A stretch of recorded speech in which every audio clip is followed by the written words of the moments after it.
Parsha Vayishlach. A haven for holiness. The Baal Shem Tov once had occasion to spend a little while in the home of a heathen who kept an icon in his house. He came out very happy and said to his disciples, "I have good cause for joy, for in 1 hour I observed the entire Torah. For the law forbids one to meditate on the words of Torah in any filthy place, and idolatry is considered the same as any other obscene or repulsive thing. The fact that I control my mind from considering even a single thought from the Torah may be accounted equal to having observed the whole of Torah." Commenting on this statement of the Baal Shem Tov, David of Dinov once said, Rashi's words on the 613 commandments are problematic, since obviously the patriarch Jacob could not have observed these commandments, which can be fulfilled only in the land of Israel. This story about the Baal Shem Tov, however, solves the problem. Laban's house, too, was full of icons and idols. When Jacob entered it, he was forced to guard his thoughts from dwelling on even a single idea from the Torah, since the prohibition on thinking of holy matters in inappropriate places applies to the whole of Torah. Hence, since he was vigilant about any and every thought involving Torah, it could well be said of him that he observed all of the 613 commandments of the Torah. The story highlights the idea that when a person has the intention to perform a mitzvah but is barred from performing it, it is accounted as if he has done it, and he is merited all the same. It's quite miraculous that in one situation God demands a person to act in one way, but in a different situation he is exempt. A heaven for holiness, or haven for holiness. A chassid of Rabbi Israel of Ruzhin, whose business involved transporting timber to Danzig for sale, was once asked by his Rebbe, "Where are your thoughts purer, when you're at home or when you're visiting Danzig?" "I'm always surprised," answered the chassid, "that when business brings me to Danzig, a city without the traditional virtues of modesty, where most of the community is made of irreligious German Jews, and where the fear of heaven is not common, it is there that my thoughts are purer than when I'm at home. The reason is simple," explained Rabbi Israel. "Holiness finds itself there to be an unsought-after stranger.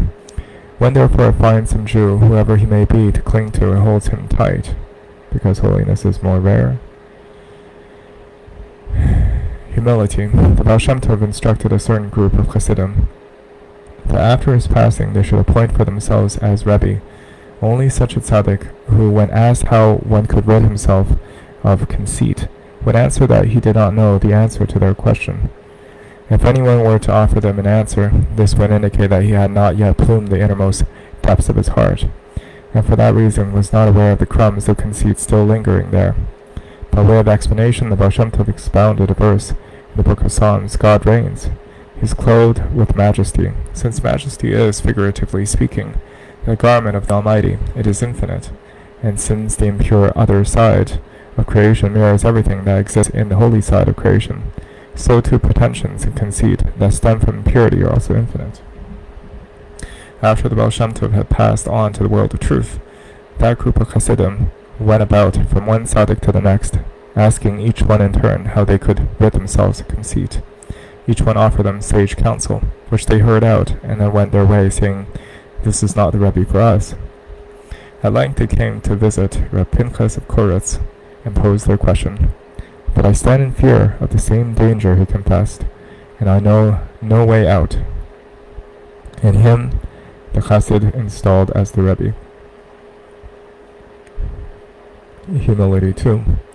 There were hard times for Reb Noach of Lechovich, and he sank so deeply in debt that he was forced to visit the various towns where his chassidim lived, and they were pleased to be able to help him in his hour of need.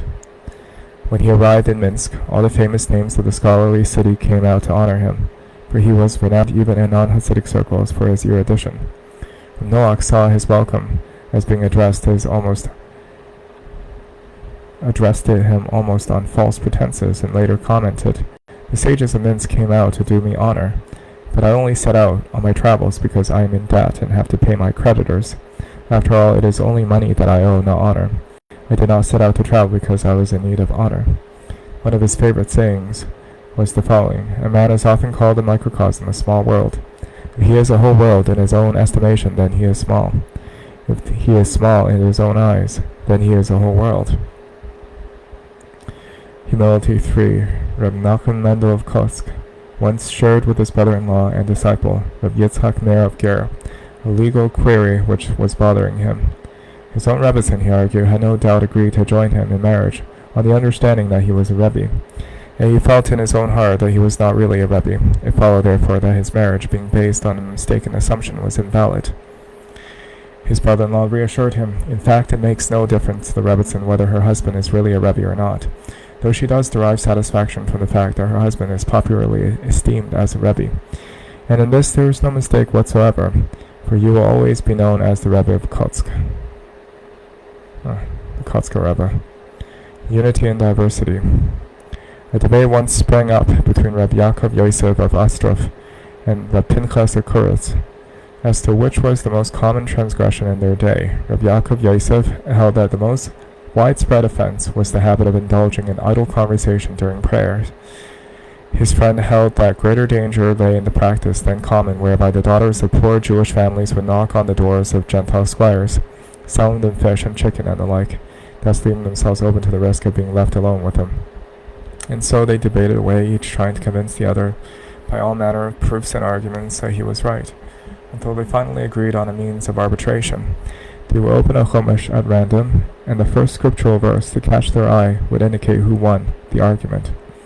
They opened up a copy of the book of Genesis that happened to be near at hand, and the first glance fell upon the indignant words of Reb Shimon and Levi, the brothers of Dinah.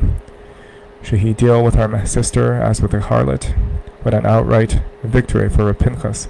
Wait a moment, said Rabbi Yaakov Yosef. Let us see how the classic Aramaic translation of Reb Yonasan ben Uziel understands the verse. And this is what they read. It is not proper that it be talked about in the synagogue of Israel that idolaters defile the daughters of the patriarchs Yaakov. The worst part of the offense would thus seem to be that people would talk about it in the synagogue, so that both scholars won the argument. Or in the words of the Talmud, both these and those are the words of the living God.